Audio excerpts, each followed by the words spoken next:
नमस्कार। नेपाल टेलिभिजन समाचारमा स्वागत छ। म श्वेता सिन्हा र म रेवन्त ओली। सुरुमा प्रमुख समाचार। लामो समयदेखि बन्द रसुवा नाकाबाट स्वास्थ्य सामग्री आउन थालेको सरकारका प्रवक्ताद्वारा जानकारी। सिन्धुपाल्चोक र बागलुङ प्राकृतिक सङ्कटग्रस्त जिल्ला घोषित। वामदेव गौतमलाई थप संवैधानिक जिम्मेवारी नलिन र नदिन सर्वोच्चको अन्तरिम आदेश। मुद्दालाई संवैधानिक इजलासमा पठाउने निर्णय। पछिल्लो 24 घण्टामा नेपालमा 1172 जनामा कोरोना संक्रमण पुष्टि। थप 7 जनाको मृत्यु। 1893 निको भई डिस्चार्ज। राज्यले सञ्चार क्षेत्रलाई अनावश्यक नियन्त्रण नगर्ने राष्ट्रिय सभा अध्यक्षको भनाई। आफ्नो प्रतिष्ठा जोगाउने दायित्व सञ्चार जगतकै भएको उल्लेख। विपक्षीको व्यापक धरपकडपछि बेलारुसमा लुकासेन्कोद्वारा छैठौँ पटक राष्ट्रपतिको पद बहाली। विपक्षीद्वारा लुकासेन्को वैधता नरहेको प्रतिक्रिया। र टोकियो ओलम्पिक कोभिड-19 खोप बिनै सम्पन्न गर्न सकिने आईओसी अध्यक्ष बागको भनाई। जापानी जनता माझ भने खेल हुनेमा अझै आशंका।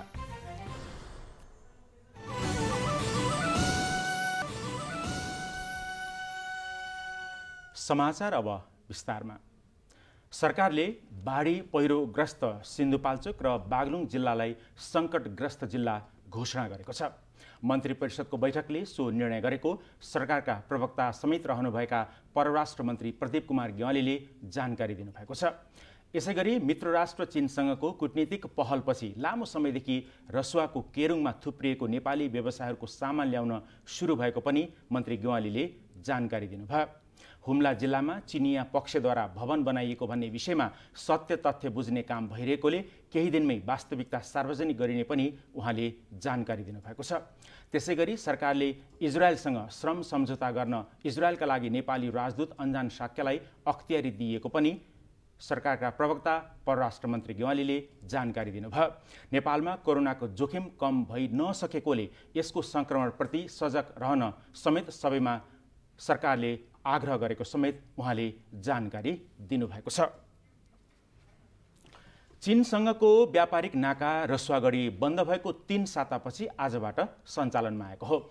नेपालतर्फ एकजना कामदारमा कोरोना संक्रमण देखिएपछि चिनिया पक्षले करिब 3 सातादेखि बन्द गरेको रसुवागढी केरुङ नाकामा आजबाट चिनिया गाडीबाट मितेरी पुलसम्म सामान ल्याइएको हो। चिनिया पक्षले मितेरी पुलको नजिकैसम्म सामान ल्याउने र त्यहाँबाट नेपाली पक्षले ल्याउने व्यवस्था मिलाइएको छ। दशैं तिहार जस्ता ठूला पर्व लक्षित सामानहरू बढी परिमाणमा सिमानामा रहेकाले त्यस्ता सामानहरू नेपाल पठाउन चिनिया पक्षलाई आग्रह गरिएको रसुवाको भन्सार कार्यालयका प्रमुख पुण्यविक्रम खड्काले जानकारी दिनुभएको छ। कोरोना महामारी बाढी पहिरोका कारण 1500 भन्दा बढी कन्टेनरलाई पुग्ने सामग्री केरुङमै रोकिएको पनि व्यापारीहरूले बताएका छन्। गएको आर्थिक वर्षमा रसुवागढी नाका भएर 26 अर्ब 46 करोड रुपियाँ बराबरको सामग्री नेपाल भित्रिएको थियो।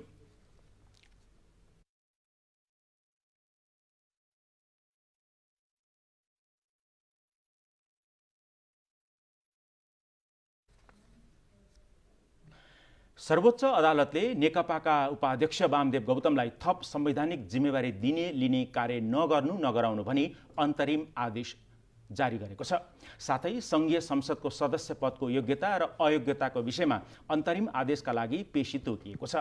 सो विषयमा गम्भीर संवैधानिक व्याख्या गर्नुपर्ने भएकाले सो विषयलाई संवैधानिक इजलासमा पठाउने आदेश न्यायाधीश डाक्टर आनन्द मोहन भट्टराईको इजलासले गरेको सर्वोच्च अदालतले जनाएको छ।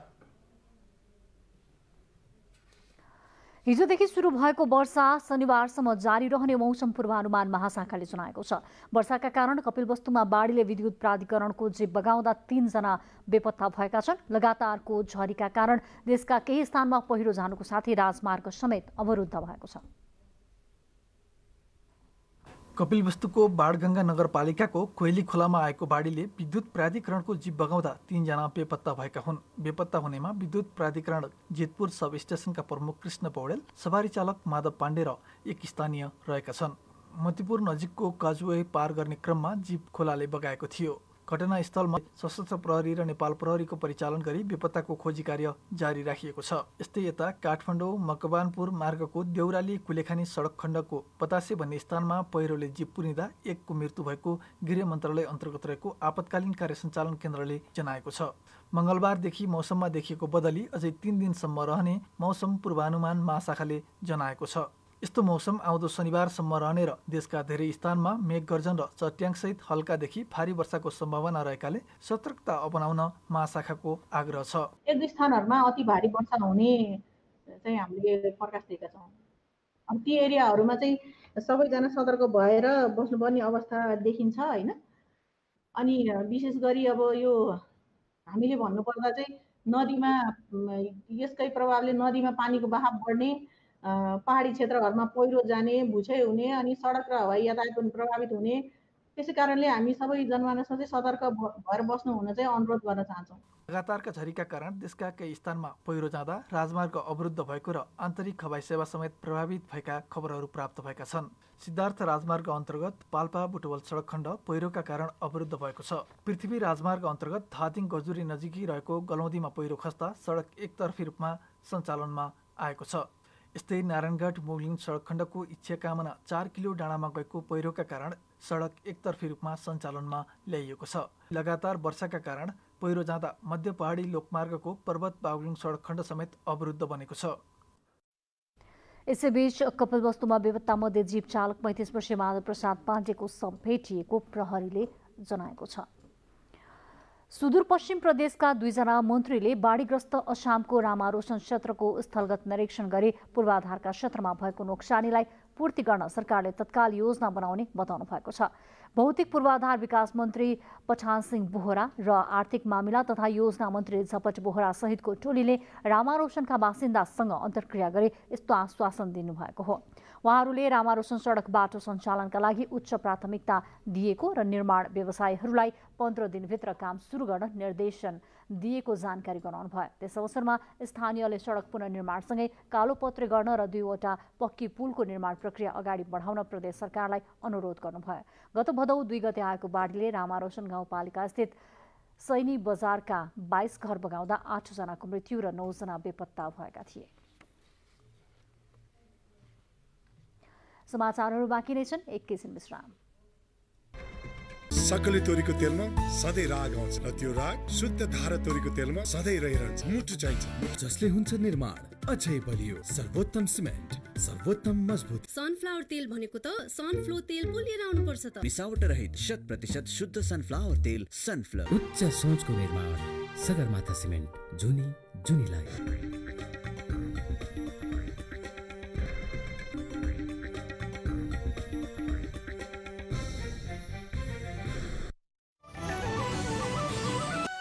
छोटो व्यापारिक विश्रामपछि समाचारमा फेरि यहाँलाई स्वागत छ। लकडाउन र निषेधाज्ञा खुकुलो भएपछि बजार मात्र नभई सरकारी कार्यालयहरूमा समेत स्वास्थ्य सुरक्षाका मापदण्ड प्रभावकारी ढङ्गले लागू नभएको पाइएको छ। भिडभाड नियन्त्रण नगर्ने र स्वास्थ्य सुरक्षाका मापदण्ड पनि कडाइका साथ पालना नगराउने हो भने कोरोना संक्रमण नियन्त्रण बाहिर जान सक्ने आकलन विज्ञहरूले गरेका छन्।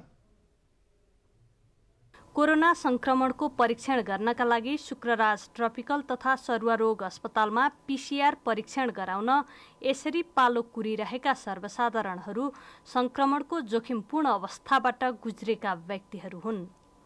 भीड भएका सबैजना संक्रमित भइ नसकेका भए पनि यसरी दूरी कायम नगर्दा स्वस्थ व्यक्ति पनि यही भीडमा बसेकै कारणले संक्रमित बन्न सक्नेतर्फ सरकारी निकायको ध्यान जान सकेको छैन। टेकु मात्र होइन, सेवाग्राहीहरूको बाक्लो उपस्थिति हुने सरकारी कार्यालयहरूमा पनि मानिसहरूको भिड बाक्लै हुने गरेको छ। काठमाडौँ उपत्यकामा तीव्र रूपमा संक्रमण बढिरहेका बेला यस किसिमका असावधानीले महामारी नियन्त्रणलाई थप चुनौतीपूर्ण बनाउने स्वास्थ्य क्षेत्रका विज्ञहरूले बताएका छन्। कसैले अहिले हाम्रो समाजमा हल्ला गराइदिएको छ नि त, कोरोना केही होइन, यसले केही हुँदैन, मरिँदैन, यो त हल्ला मात्रै हो भन्ने व्यक्तिहरू छन् भने त्यस्ता व्यक्तिहरूलाई कारवाही गरिदिनु पर्यो। एकदमै कारवाही गरेर पब्लिकलाई देखाइदिनु पर्यो कि यो रोग यहाँ मृत्यु भइसक्यो, हाम्रो एकजनाको संसारभरि यति मृत्यु भइसक्यो। कोरोना साधारण रोग त होइन। अब 80 to 90% लाई लक्षण छैन, तर पनि त जसलाई समस्या छ, जसलाई रोगी हुनुहुन्छ, वृद्ध हुनुहुन्छ, अब अरू खालको चाहिँ लोकसँग लड्न सक्ने क्षमता कम छ, उहाँहरूलाई त समस्या भएको छ। त्यो भएको हुनाले यो हिसाबले साधारण रूपमा लिनु भएन। विज्ञ र सरकारवालाले स्वास्थ्यका मापदण्ड अपनाउन निरन्तर आह्वान गरिरहेका भए पनि देशकै राजधानी काठमाडौँका सडकदेखि बजारसम्म कुनै पनि किसिमका मापदण्डलाई पूर्णतः कार्यान्वयन गरेको पाइएको छैन।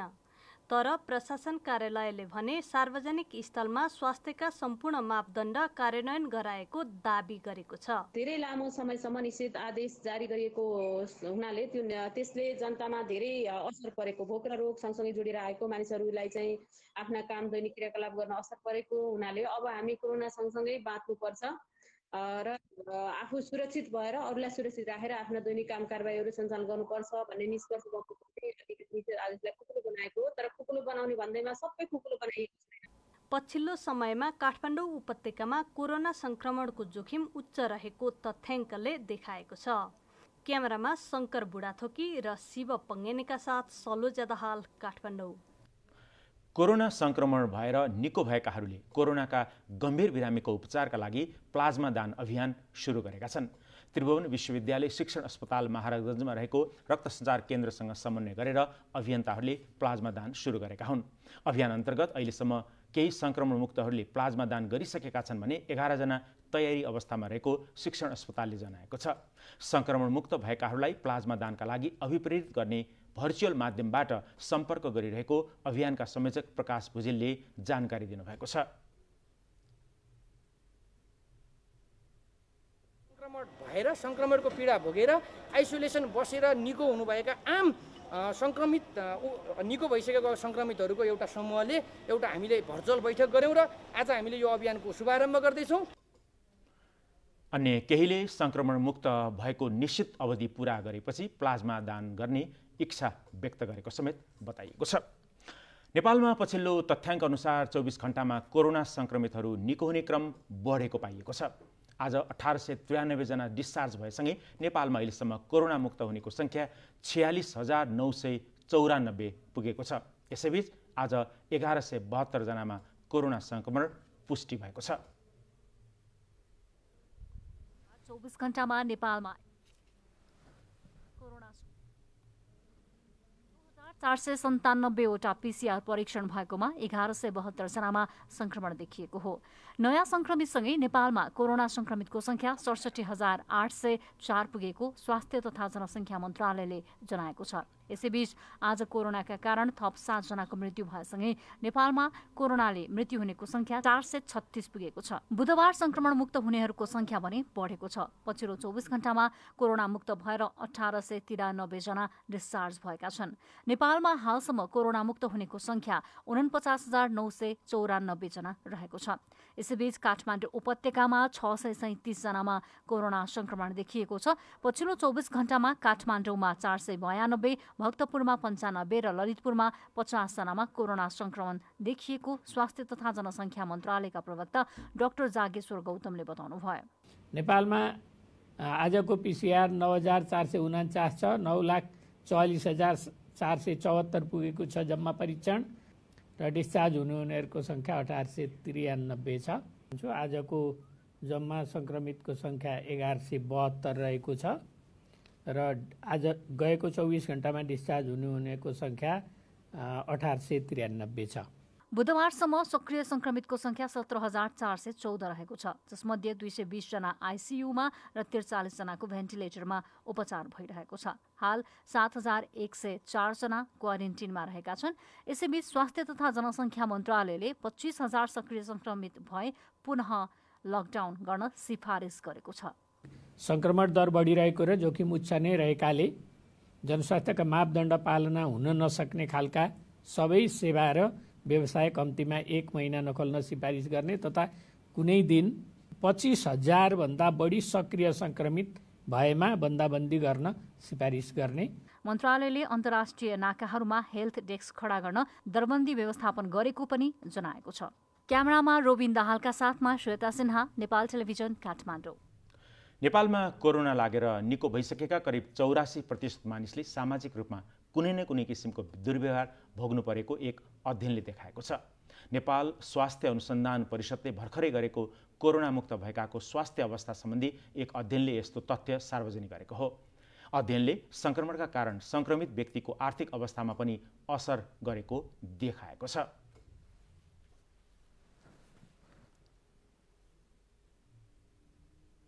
भन्दा बढी बिरामीहरूमा निको भएको 2-3 हप्तासम्म पनि रुगाखोकी, थकान र सास फेर्न गाह्रो हुने जस्ता समस्याहरू देखिएको छ। स्वास्थ्यकर्मी, स्वास्थ्य स्वयंसेवी र कोरोना सङ्क्रमण मुक्त भएका व्यक्तिहरूमा post traumatic stress disorder PTSD र post traumatic stress symptom PTSS भएको पाइयो। त्यस्तै गरी मानसिक स्थिति मूल्याङ्कन गर्दा 15.1%हरूमा कोभिड-19 प्रकोपको बारेमा बारम्बार दिक्क लाग्ने र अनावश्यक विचारहरू आएको र 7.7%मा आफू र अरूप्रति नकारात्मक विचारहरू आएको पाइएको छ। त्यसै गरी 21.4%मा कामको चिन्ता, 19.2%मा घरको चिन्ता र 29.6%मा बेरोजगारीको कारणले आर्थिक चिन्ता भएको पाइएको छ। कोभिड-19बाट सङ्क्रमित व्यक्तिहरूले रिपोर्ट नेगेटिभ नभएसम्म आफूलाई अलग राख्नु परेको कारण मासिक कमाइलाई असर पुर्याएको पाइएको छ। समाचार सङ्कलनको सिलसिलामा 14 वर्ष अघि ताप्लेजुङको धुन्सामा हेलिकप्टर दुर्घटनामा दिवंगत समाचारकर्मीहरू हेमराज भण्डारी र सुनिल सिंहको स्मृतिमा स्थापित टेलिभिजन जोखिमपूर्ण पत्रकारिता पुरस्कारबाट नेपाल टेलिभिजनकै 2 जना पुरस्कृत हुनुभएको छ। नेपाल पत्रकार महासंघ टेलिभिजन प्रतिष्ठान शाखाले उहाँहरूको सम्झनामा साथै अन्य दिवंगत पत्रकारको स्मृतिमा स्थापित सम्मानबाट विभिन्न सञ्चारकर्मीलाई पुरस्कृत गरेको छ। पुरस्कृतहरूलाई राष्ट्रिय सभा अध्यक्ष गणेश प्रसाद तिमल सिन्हाले पुरस्कार प्रदान गर्नुभयो। हेम सुनिल जोखिमपूर्ण पत्रकारिता पुरस्कार 2077 नेपाल टेलिभिजनका किशोर निरौला र क्यामेरा पर्सन टेकबहादुर खड्कालाई प्रदान गरियो। नेपाल पत्रकार महासंघ टेलिभिजन प्रतिष्ठान शाखाले आयोजना गरेको कार्यक्रममा राष्ट्रिय सभाका अध्यक्ष गणेश प्रसाद तिमिल सिन्हाले उहाँहरूलाई पुरस्कृत गर्नुभयो। नेपाल टेलिभिजनका संवाददाता हेमराज भण्डारी र क्यामेराम्यान सुनिल सिंहको स्मृतिमा नेपाल पत्रकार महासंघ नेपाल टेलिभिजन प्रतिष्ठान शाखाले प्रत्येक वर्ष यो पुरस्कार प्रदान गर्दै आएको छ। पुरस्कारको राशि 51,000 रुपियाँ रहेको छ। कार्यक्रममा राजेन्द्र देव आचार्य स्मृति सम्मानबाट समाचार महाशाखाका निर्देशक मनोहरी थापा, जयप्रकाश स्मृति सम्मानबाट कार्यकारी निर्माता निता सापकोटा, शशि चालिसे स्मृति सम्मानबाट कार्यकारी क्यामेरा पर्सन अरविन्द आचार्य र वीरेन्द्र कार्की स्मृति सम्मानबाट वरिष्ठ दृश्य सम्पादक दीपक जङ हमाल सम्मानित हुनुभएको छ। ती पुरस्कारको राशि जनही 5,000 रुपियाँ रहेको छ। यसैबीच समाचार निर्देशक मनोहरी थापा, प्रमुख कार्यक्रम निर्माता निता सापकोटा र वरिष्ठ दृश्य सम्पादक दीपक जङ हमालले प्राप्त पुरस्कार राशि दिवंगत पत्रकार सतीश कोइरालाको स्मृतिलाई चिरस्थायी बनाउन स्थापना गरिने अक्षय कोषलाई प्रदान गर्नुभयो। त्यसैगरी अग्रज पत्रकार सम्मान प्रमुख समाचार सम्पादक महाप्रसाद लामिछाने, कार्यकारी समाचार सम्पादक सतीश चन्द्र पौडेल, कार्यकारी क्यामेरा पर्सन मोहन घिमिरे र वरिष्ठ कार्यक्रम निर्माता नारायण श्रेष्ठलाई प्रदान गरियो। पुरस्कार वितरण समारोहमा राष्ट्रिय सभाका अध्यक्ष गणेश प्रसाद तिमिल सिन्हाले नराम्रा कुराको उजागर गर्दै सकारात्मक कामको संरक्षण र प्रचार गर्नेतर्फ सञ्चार माध्यम लाग्नुपर्ने बताउनुभयो। राज्यले सञ्चार क्षेत्रलाई अनावश्यक नियन्त्रण नगर्ने बताउनुहुँदै अध्यक्ष तिमिल सिन्हाले पत्रकारितालाई कतिपयले कमाइ खाने माध्यम बनाउने गरेकोले त्यसबाट जोगाउने दायित्व सञ्चार जगतकै भएको बताउनुभयो। पत्रकारिता क्षेत्रमा कति जोखिम छ, तर केही मान्छेहरूले आफ्नो स्वार्थको लागि यसलाई बदनाम गराउने पनि गर्छन्। त योबाट बचाउने कुरामा मुख्यतः यसको अग्रणी संस्था, पत्रकारको अग्रणी संस्था पत्रकार महासंघ आफै, अझ त्यसमा पनि विभिन्न संस्थाहरू यहाँहरूले विचारधाराको आधारमा सङ्गठन बनाउनु भएको, तिनले पनि स्वच्छ र निष्पक्ष पत्रकारिताको लागि र यो आदर्श बचाउनको लागि, न कि यसलाई माध्यम बनाएर अरू हिसाबले कमाइ खाने भाँडो बनाउनेहरूलाई संरक्षण गर्ने होइन, त्यस्तोबाट बचाएर यसलाई साँच्चीकै मर्यादित यो पेसा हो भन्ने कुरो कसरी लान सकिन्छ, त्यो पनि चुनौती छ। नेपाल टेलिभिजनका कार्यकारी अध्यक्ष डाक्टर महेन्द्र विष्टले पत्रकारिता पेसा सधैँ जोखिमपूर्ण हुने उल्लेख गर्नुहुँदै प्राप्त उपलब्धिको रक्षा गर्न र नागरिक तहसम्म सन्तुलित सूचना प्रवाह गर्न नेपाल टेलिभिजन निरन्तर लाग्ने बताउनुभयो। मुलुकले जुन खालको परिवर्तन चाहिँ हासिल गरेको छ त्यो परिवर्तन त्यत्तिकै प्राप्त भएको छैन। नेपाली नागरिकहरूले, होनहार नागरिकहरूले जीवन अर्पण गरेका छन्, आफ्नो योगदान गरेका छन्। त्यो उपलब्धिलाई संस्थागत गर्नुको निम्ति नेपाली मिडियाले धेरै काम गर्नुपर्ने आवश्यकता छ। अहिले पनि मुलुकमा जुन खालको परिवर्तन भयो, परिवर्तनले गरेका ती हासिल गरेका उपलब्धिहरूलाई आत्मसात गर्ने र त्यसलाई अझ नागरिक तहमा जनताले नै त्यसको प्रतिफल प्राप्त गर्ने गरी गर्नुपर्ने, राज्यको तर्फबाट डेलिभरी गर्नुपर्ने धेरै कुराहरूमा काम गर्नुपर्ने आवश्यकताहरू राज्यको तर्फबाट होला र मिडियाले त्यसलाई घचघचाउनु पर्ने दायित्वबाट कहिले पनि हामी पछि हट्नु हुँदैन। नेपाल टेलिभिजनका महाप्रबन्धक गोविन्द रोक्काले पुरस्कारले हेम सुनिलको सम्झनालाई चिरस्थायी बनाउनुको साथै पत्रकारलाई जस्तो सुकै परिस्थितिमा जनतालाई सुसूचित गर्न प्रेरणा प्रदान गर्ने बताउनु भयो। नेपालमा कार्यरत सम्पूर्ण नेपाली पत्रकारहरूलाई यस कार्यको निम्ति, यस पुरस्कारको निम्ति सबैलाई हकदार बनाइएको छ। सबै पत्रकारहरू हकदार हुनुहुन्छ र त्यो काम चाहिँ बेला बेलामा विभिन्न साथीहरूले पुरस्कार पनि प्राप्त गरिरहनु भएको छ र जसले गर्दाखेरि हामीले पनि एउटा चाहिँ उहाँहरूलाई जोखिमपूर्ण पत्रकारिता गर्ने साथीहरूलाई सम्मान गर्ने जुन अवसर एउटा पाइरहेका छौँ।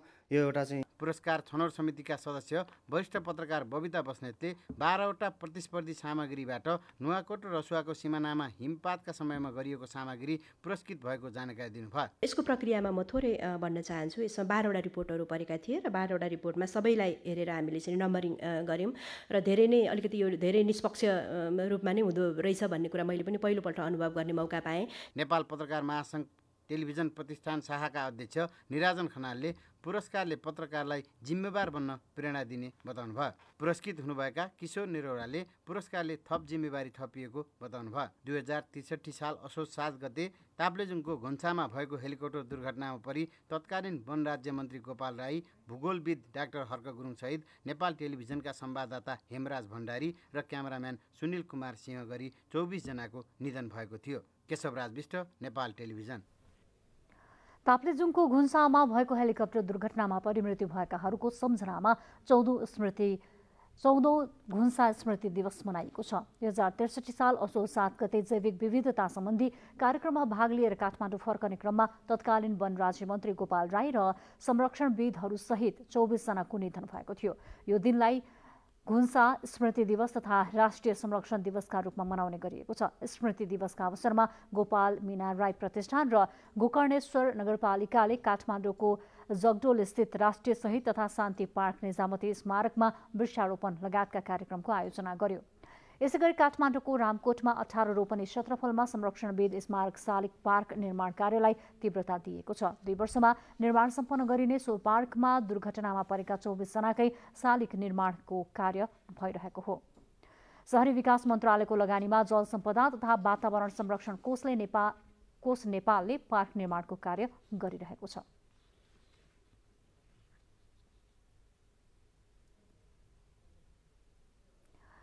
संरक्षण दिवस के अवसरमा आज वन तथा वातावरण मन्त्रालयमा आयोजित भर्चुअल कार्यक्रममा कञ्चनजङ्घा संरक्षण क्षेत्रका विषयमा छलफल भएको छ। छलफलमा विज्ञ वेद कुमार दाहालले कञ्चनजङ्घा संरक्षण क्षेत्रमा जैविक विविधता संरक्षणका लागि सञ्चालित कार्यक्रम र संरक्षण चुनौतीबारे कार्यपत्र प्रस्तुत गर्नुभयो। कञ्चनजङ्घा संरक्षण क्षेत्रले कञ्चनजङ्घा हिमाललाई समेत ओगटेको छ। छलफलमा सहभागी वन मन्त्री शक्ति बहादुर बस्नेतले योजनाबद्ध र दिगो संरक्षण योजनाबाट नागरिकले लाभ लिन सक्नुपर्ने बताउनुभयो। एउटा सार्थकतामा परिणत गर्नको निम्ति हाम्रा आजसम्मका 14 वर्ष यी सबै अनुभवहरू अझ 54 सालदेखिकै प्रयत्नहरू छन्। यो सबै अनुभवहरूको योगमा यी सबै अनुभवहरूलाई पनि संश्लेषण गरेर अझ कसरी यसलाई समृद्ध गर्न सकिन्छ, हाम्रा कार्यक्रमहरूलाई, हाम्रा बडालिटीहरूलाई अझ कसरी व्यवस्थित गर्न सकिन्छ, अझ कसरी समृद्ध गर्न सकिन्छ र त्यो अनुभवहरूको नयाँ निष्कर्ष र संश्लेषण सहित अब हामीले अघि 2टा कुरा जे भनेका थियौँ, हामीले एउटा जैविक विविधताको संरक्षणको प्रश्न अनि त्यहाँको स्थानीय समुदायको भावनालाई पनि सम्बोधन गर्ने 2टै कुरा गर्नको लागि हाम्रा अनुभवहरूको निचोड, अनुभवहरूको संश्लेषण सहित हामीले हाम्रा मोडालिटीहरूमा, हाम्रा कार्यक्रमहरूमा अझ परिमार्जन परिष्कृत गरेर जानुपर्ने आवश्यकता छ। कीर्तिमानी पर्वतारोही स्वर्गीय आङ्ग्रिता शेर्पाको आज राष्ट्रिय सम्मानका साथ काठमाडौँमा अन्त्येष्टि गरिएको छ। स्वर्गीय शेर्पाको पार्थिव शरीरमा पर्यटन मन्त्री योगेश भट्टराईले राष्ट्रिय झण्डा ओढाएर राष्ट्रिय सम्मान व्यक्त गर्नुभयो। साथै प्रहरी टोलीले सम्मानसहित सलामी अर्पण गरेको थियो। 10 पटकसम्म कृत्रिम अक्सिजन बिना नै सर्वोच्च शिखर सगरमाथाको सफल आरोहण गरी विश्व कीर्तिमान कायम गर्नुभएका शेर्पाको 72 वर्षको उमेरमा गत सोमबार निधन भएको थियो। पर्वतारोहणमा उहाँले राख्नुभएको कीर्तिमान गिनिज बुक अफ वर्ल्ड रेकर्डमा पनि अंकित छ। हिमचितुवाको उपनामले पनि परिचय शेर्पाको पार्थिव शरीरलाई काठमाडौँको टेकु दोभानमा लगी जातीय परम्परा अनुसार अन्तिम संस्कार गरिएको हो।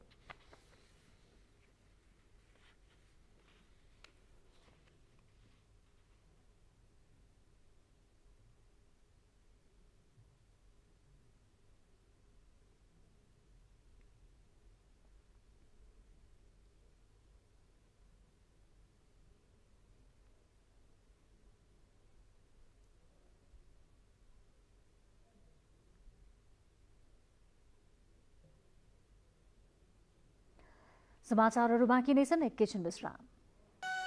अब बाँकी समाचार।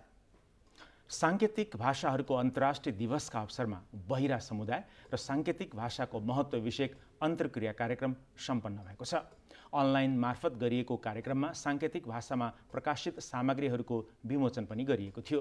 कार्यक्रममा भाषा आयोगका अध्यक्ष लवदेव अवस्थी, अस्ट्रेलियन राजदूत फेटे बग, संयुक्त राष्ट्रसँगै विकास कार्यक्रमका प्रतिनिधि बिन्दा मगर लगायतले सांकेतिक भाषाको विकास र बहिरा समुदायको समावेशीकरण र पहुँचका आगामी कदमका बारेमा छलफल गर्नुभएको थियो। विश्वमा करिब 7 करोड बहिरा नागरिकहरू रहेका र सांकेतिक भाषामा 4700 सङ्केतहरू विकास गरिएको राष्ट्रिय बहिरा महासङ्घ नेपालले जनाएको छ। यसैबीच राष्ट्रपति विद्यादेवी भण्डारीले अन्तर्राष्ट्रिय सांकेतिक भाषा दिवसका अवसरमा सुनाई सम्बन्धी समस्या भएका सम्पूर्ण दाजुभाइ तथा दिदीबहिनीहरूमा शुभकामना व्यक्त गर्नुभएको छ। राष्ट्रपति भण्डारीले आज अपराह्न एक ट्विट गर्नुहुँदै सांकेतिक भाषाको प्रवर्धनद्वारा उहाँहरूको शैक्षिक उन्नयन र वृत्ति विकासमा थप पहल कदमी लिन सम्बन्धित सबैमा आह्वान पनि गर्नुभएको छ।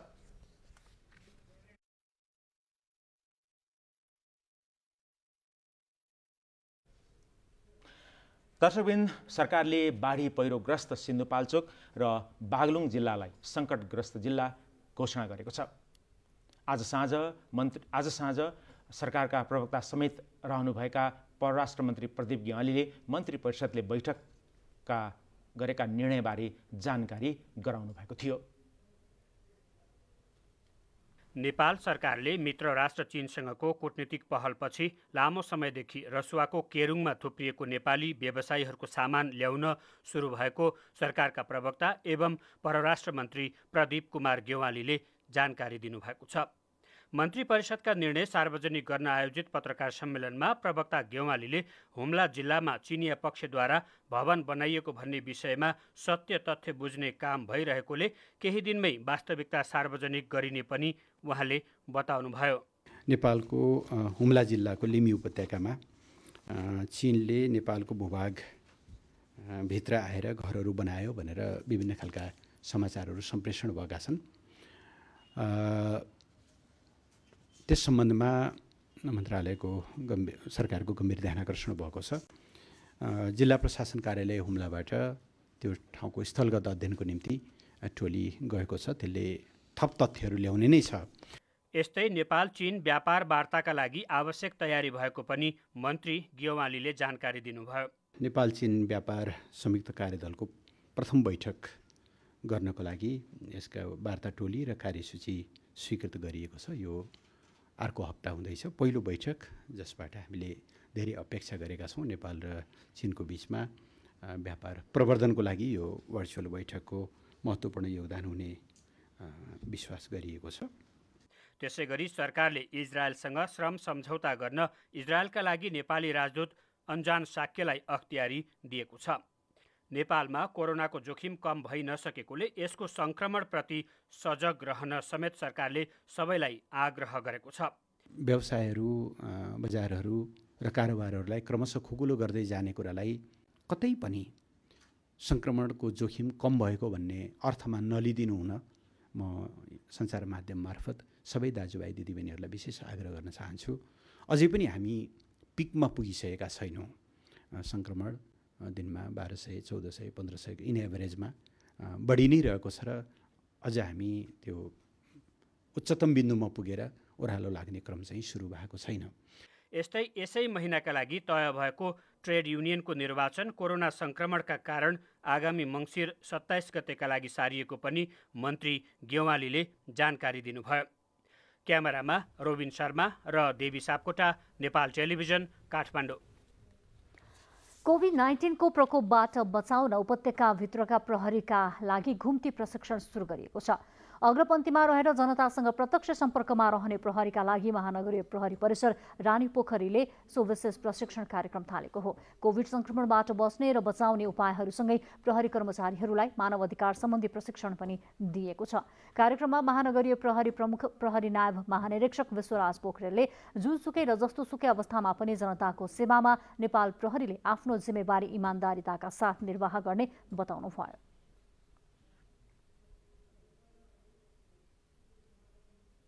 पनि प्रहरीले गरेको दुःख मेहनत प्रहरीले जुन ढङ्गले आम नागरिकलाई काम गरेको छ त्यसको सबैतिर सर्वत्र प्रशंसा छ।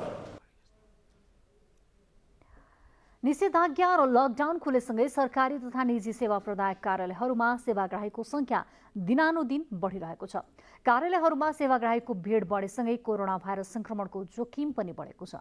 कोरोना संक्रमणकै बीचमा कार्यालयहरू खुलेपछि सेवा प्रदायक र सेवाग्राहीले अपनाउनु पर्ने सावधानीका विषयमा आजको कोरोना केयर।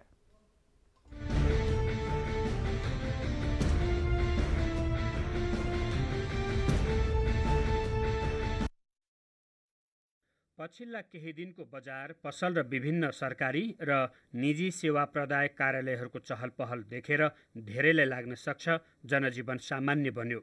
तर वास्तविकता यस्तो छैन, अर्थात् कोरोना संक्रमण हुने सम्भावना अझै बढ्दै गएको छ। विभिन्न सेवा प्रदायक कार्यालयहरूमा पुग्दा होस् वा बजार र पसलहरूमा उच्च सुरक्षा सावधानी अपनाइएन भने जुनसुकै समय हामीलाई कोरोना सर्न सक्छ।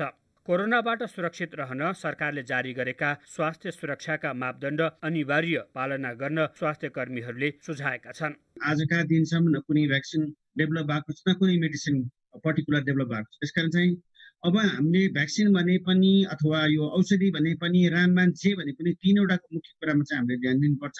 यस सोसियल डिस्टेन्स मेन्टेन गर्ने, कमसेकम 2 मिटरको दूरी मेन्टेन गर्ने, अनावश्यक रूपमा बाहिर जाने, जाँदाखेरि पनि कमसेकम अनिवार्य रूपमा चाहिँ मास्कको सही सदुपयोग गरेर मात्र जाने, अनि अर्को चाहिँ साबुन पाल्ने, मिची हात धुने भन्ने कुराहरू तीनवटै कुराहरू मूल मन्त्रलाई चाहिँ हामीले ध्यान दियो भने यसबाट विजय प्राप्त गर्न सक्छन् र कतिपय देशहरूले त्यसलाई चाहिँ एउटा लेभलमा मेन्टेन गरिसकेको छ। अहिले सबै कार्यालयमा सेवाहरू सुचारू छन्। अफिसमा काम गर्दा कोठामा झ्याल खोल्नु राम्रो हुन्छ। त्यसै गरी दूरी कायम गरी सेवा प्रवाह गर्ने, कार्यालयका सामानहरूलाई डिसइन्फेक्ट गर्नुपर्दछ। जुन अफिसका कोठाहरूमा एसी जुन फ्यानहरू चलाइराखेका छ त्यस्ता चिजहरू चाहिँ जुन यो प्रोसिड्युर एरोसोल डेभलप हुने प्रोसिड्युरहरूलाई चाहिँ हामीले सकेसम्म कम गर्नुपर्ने हुन्छ। बरु सकिन्छ भने कोठाका जुन झ्याल पर्दाहरू सबै खोलिदिने ताकि चारैतिरबाट चाहिँ कोठामा चाहिँ हावाहरू प्रवेश गर्न सकियोस्। त्यो रुमलाई चाहिँ हरेक दिनको 3-4 पटक चाहिँ अब जो इन्फेक्सन प्रिभेन्सनको प्रिन्सिपल अनुसार त्यसलाई राम्रोसँग चाहिँ सरसफाइ गर्ने, विभिन्न किसिमका कीटनाशक औषधिहरू अझै यो डिसइन्फेक्टेन्ट सोल्युसनहरूलाई चाहिँ त्यसलाई सरसफाइ गर्ने कामहरू गर्नुपर्ने हुन्छ। अत्यावश्यक सेवा प्रवाह गर्ने कार्यालयहरूमा शिफ्ट अनुसार 2-3 शिफ्टमा विभाजन गरी सेवा प्रवाह गर्न सकिन्छ। यसै गरी काम गर्ने कर्मचारीहरूलाई पनि शिफ्ट अनुसार काममा लगाउँदा एकै पटकमा धेरै सेवाग्राही आउनुपर्ने अवस्था नरहने भएका कारण कोरोना संक्रमण नियन्त्रणमा केही सहयोग पुग्न सक्छ। शेड्युल मिलाएर अब हाम्रो कार्यरत कर्मचारीहरूको 50% भोल्युमलाई मात्र युटिलाइज गरेर त्यसरी चाहिँ व्यवस्थापन गर्न सकिन्छ। र जस्तै ब्याङ्कको कुराहरू भयो, उद्योग धन्दाको कुराहरू पनि भयो, त्यसका सुरक्षाका मापदण्ड अपनाएर त्यसरी काम गर्न सकिन्छ। कमसेकम काम गर्ने क्रममा यस भनेको छ सोसियल डिस्टेन्स कमसेकम 2 मिटर कमसेकम 2 मिटर डिस्टेन्सहरू मेन्टेन गर्ने, आफ्नो वरिपरिको जुन काम गर्ने क्षेत्रको वातावरणहरूलाई एकदमै त्यसको चाहिँ इन्फेक्सन प्रिभेन्सनमा एकदमै ध्यान दिने, सरसफाइमा एकदमै ध्यान दिने, यी कुराहरू गर्नुपर्ने हुन्छ। अहिले पनि धेरै कार्यालयहरूको सेवा लिनका लागि सेवाग्राही र सेवा प्रदायक दुवैको भौतिक उपस्थिति अनिवार्य जस्तै छ। कतिपय कार्यालयहरूको सेवा अनलाइनबाट लिन सकिने भए पनि धेरै कार्यालयहरूको सेवा लिन भौतिक रूपमै कार्यालयसम्म पुग्नुपर्ने हुन्छ। यस्ता कार्यालयहरूमा स्वास्थ्य सुरक्षाका मापदण्ड पालना गर्न लगाउनु आवश्यक छ। यसै गरी सेवाग्राहीहरू आफै पनि सचेत भएर सुरक्षाका उच्च सावधानी अपनाउनु पर्ने चिकित्सकहरूले सुझाव दिएका छन्। कुन समयमा कुन वर्गलाई सेवा दिने भन्ने कुराहरू चाहिँ लिस्टिङहरू चाहिँ बाहिर चाहिँ सूचना प्रवाह गर्ने र त्यस्तै सेवा लिनुभन्दा पहिले उहाँहरूको चाहिँ व्यक्तिगत सुरक्षाको लागि अहिले सबभन्दा सजिलो भनेको कि त व्यवस्था साबुन पानीले मिची हात धुन लगाउनु पर्यो। त्यो सम्भव छैन भने कमसेकम अलि राम्रो व्यवस्थित ह्यान्ड सेनिटाइजरले चाहिँ प्रयोग गर्न दिने। त्यसले गर्दाखेरि जुन यो इन्फेक्सन हुनबाट बस्न सकिन्छ भन्दाखेरि भिडभाड गर्न नलगाउने, जति सकिन्छ यो चाहिँ हामीले जुन सेवाग्राहीलाई छिटोभन्दा छिटो एकदमै कम्प्लिकेटेड नगरिकन एकदमै यो एकदमै सजिलो प्रकारले चाहिँ सेवा प्रवाह गरेर चाहिँ यस्तो चाहिँ जुन सङ्क्रमणहरूबाट बस्न सकिन्छ र उहाँहरूलाई पनि अनावश्यक रूपमा चाहिँ यो चाहिँ अफिसमा आउनुभन्दा पनि कमसेकम बरु अहिलेको पछिल्लो समयको विभिन्न किसिमको डिजिटल मिडियाहरू प्रयोग गरेर अथवा फोनको माध्यमद्वारा विभिन्न किसिमको काउन्सिलिङ गरेर सेवा प्रवाह गर्न सकिन्छ। कोरोना भाइरसको सङ्क्रमणबाट बच्न भौतिक दूरी कायम गरी मास्क, सेनिटाइजरको प्रयोग आवश्यक छ। यसै गरी समय समयमा साबुन पानीले हात धुँदा पनि सङ्क्रमणबाट बच्न सहयोग पुग्छ। सबै कार्यालयहरू खुलेसँगै बढिरहेको सेवाग्राहीको सङ्ख्याका कारण सङ्क्रमणको जोखिम पनि बढ्दै गएको छ। यस्तो अवस्थामा आफ्नो सुरक्षाका लागि आफै सचेत बन्न चिकित्सक। केन्द्रीय कारागार सुन्धाराबाट उपचारका लागि वीर अस्पताल लगिएका कैदी रामलखन जयसवालको अस्पताल पुर्याउँदा मृत्यु भइसकेको शवलाई 3 दिनदेखि रेफ्रिजरेटरमा नराख्नाले गल्न पुगेको वीर अस्पताल र केन्द्रीय कारागारले जनाएका छन्। वीर अस्पतालका निर्देशक डाक्टर केदार प्रसाद सेन्चुरी र केन्द्रीय कारागारका जेलर लक्ष्मी प्रसाद बास्कोटाले आज संयुक्त प्रेस विज्ञप्ति जारी गर्दै सामाजिक सञ्जाल र केही सञ्चार माध्यमले भ्रामक समाचार प्रसारण गरेको उल्लेख गर्नुभएको छ। मेडिकल अवस्थालाई नबुझी केही माध्यमले निजको हत्या गरिएको र आँखा निकालिएको जस्ता भ्रामक समाचार सम्प्रेषण भएकाले भ्रममा नपर्न पनि विज्ञप्तिमा आग्रह गरिएको छ।